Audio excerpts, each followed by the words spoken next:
Hello guys! Nandito naman tayo magsasampay ng aking nilabhan. Dito ako nagsasampay na sa loob dahil maulan sa labas. So itong nilabhan, kahapon ko pa to isinalang bago ako, kagabi pagkarating ko sa galing sa trabaho. Hinihingal ako. Tapos, hindi ko na isampay kagabi kasi pagod na pagod ako kahapon sa trabaho. Kaya,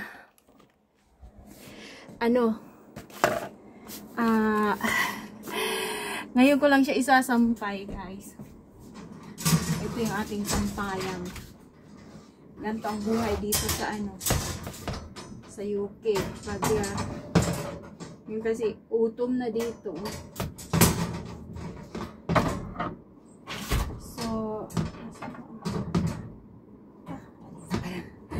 So, pag dito na ako nagsasampay, mas madali matuyo dito dahil may may heater sa loob.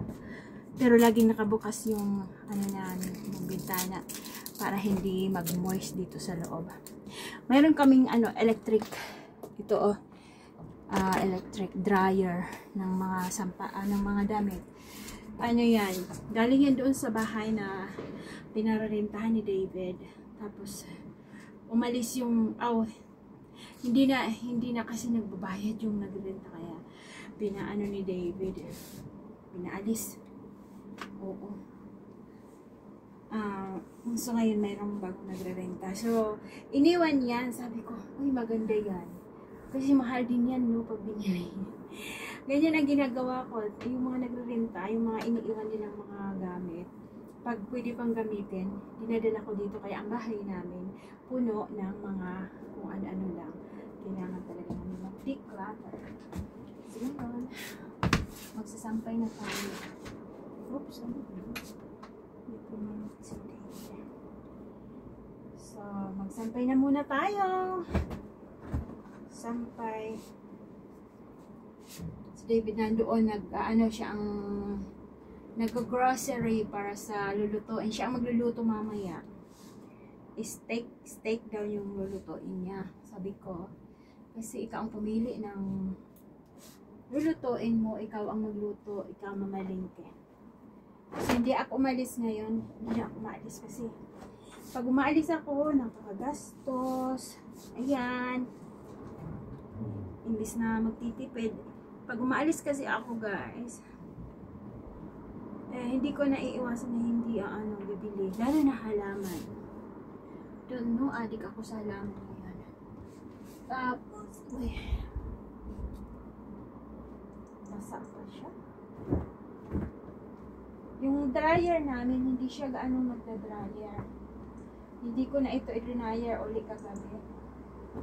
Maganda rin kasi pag hindi inaangkas, pag dinadryer, kusot na kusot siya. So, maganda pag ganito na, pag hindi medyo basa pa.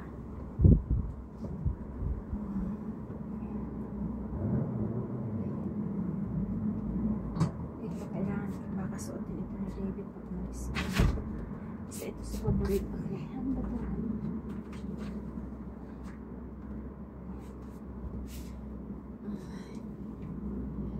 Tapos ito susuotin ko yan pag malis. Meron akong isang ganito, guys, paborito ko rin yung nawala. Ewan ko kung saan ko naiwan. Dalawa na ang coat ko na mga paborito kong coat na na nawawala lang. Ang kasalanan ko din kasi nakakalimutan ko lang ba, hindi ko alam na. Naalala ko na siya pag kailangan ko nang gamitin. So, hirap ng buhay na makalimutin. Okay. So, yan. Sampay. Ayan, maaraw. Pero yung araw na yan, hindi yan hindi yan mapagkakatiwalaan sa pag magsampay ako sa labas kasi ang forecast talaga ngayon ay uulan. Ang dilim-dilim ng langit. Ayan, saglit lang yan ang ulan. Ay, ang araw.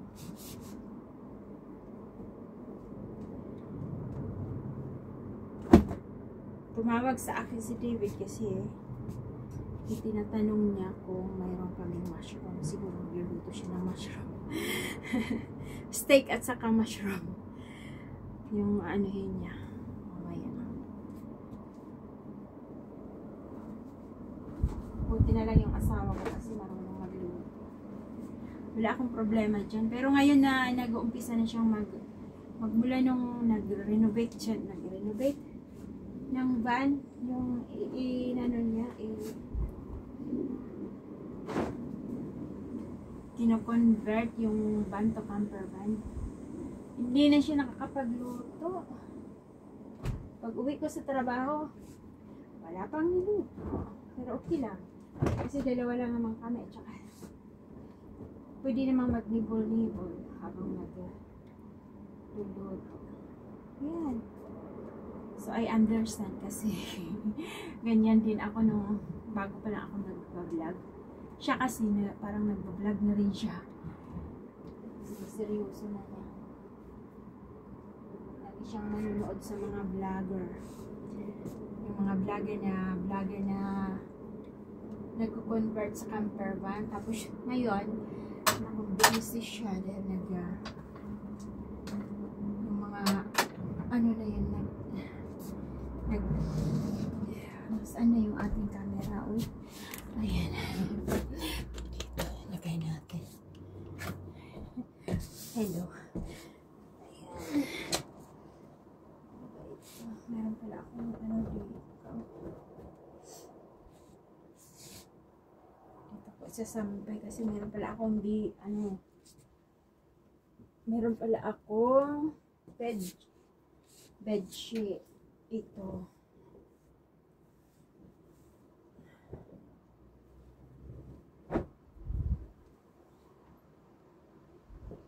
Nilabahan ko to kasi ang ewan ko, ito pa yata yung bedsheet nung nung nalaglag si David sa, ay hindi, tapos na yung kaso may kunting dugo siya dahil mas sugat ni David nung nalaglag siya doon sa hagdan. Dumudugo pa ng kunti, pero ngayon okay na daw, sabi niya. Lagi ko siyang tinatanong kasi sabi niya okay naman daw siya. Siya ang nagdadala ng katawan niya, so siya ang may alam kung okay ba yung pakiramdam niya. Minsan nakukulitan na sa akin kasi lagi ko siyang tinatanong. Lalo na yung likod niya, guys. Alam niyo ba yung yung nalaglag sa gumulong sa hagdan, na baitang, tapos pa, concrete, yung simento ba?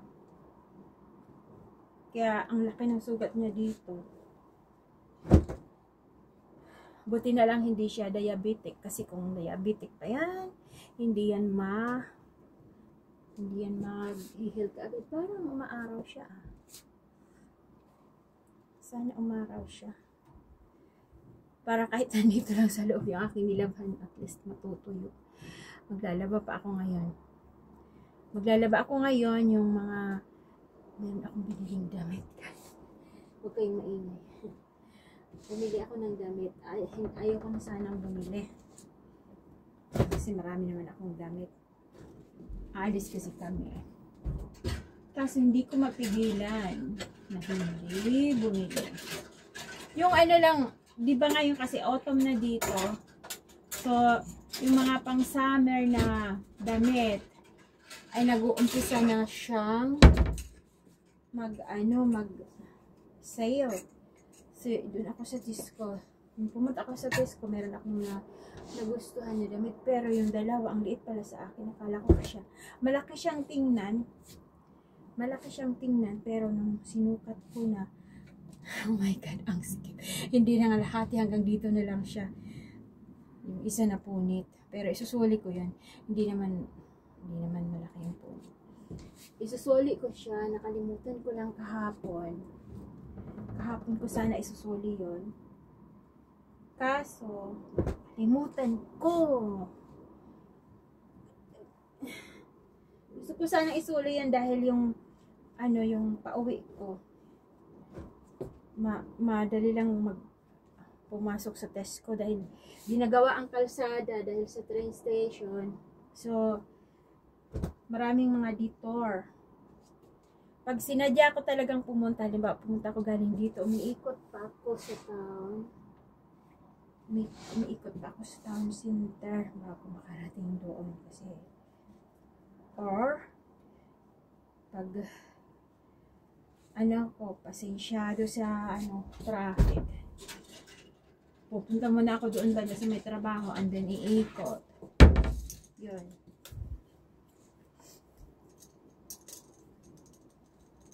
Ganyan talaga. Ang buhay ko dito sa parang lang. Hindi ako lumalabas. Iwan ko, matanda na talaga ako kasi happy na lang ako dito sa bahay, guys. Basta walang magulo lang. Ayoko nang magulo. Gusto ko yung lang. Tapos yung mga apo naman, yung mga step up ko, ang lalayo. So, hindi na, wala na. Kami lang talaga dito. So, ngayon guys, ito mga medyas na sa underwear. Kita nyo pa ako? So, mga medyas na at underwear dito, ilalagay yung aking uniform. Ayan. Para matuloy.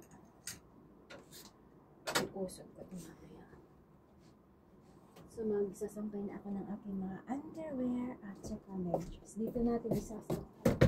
So, ayan guys. Huwag nyo na akong panoorin magsampay ng yan. Kwarto kasi ito dito dati. Ginawa ko ng ang plano nito dito ay office sana ni David. Kaso, sabi ko, ba't ayaw mo doon? So, doon niya So, ngayon, hindi na niya yung ginagamit masyado. Nandoon siya lagi sa baba. Dahil nga nag-aaral siyang mag-vlog, tsaka mag-edit, at saka mag-upload. So, ayan, ang napapabayaan ang kwarto na to. Ang daming kalat din, ganyan.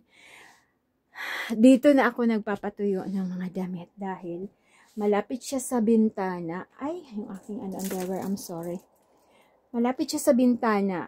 Nabubuksan ko ito. And then, yung araw kasi dito, dumadaan papunta doon. So, pag maaraw, kahit na yung linabahan ko ay nandito sa loob, at least naarawan siya at mayroong hangin na pumapasok ng konti. So, ayan. Ayan na guys. Thank you so much for watching. Bye-bye. Bye-bye na. Bye.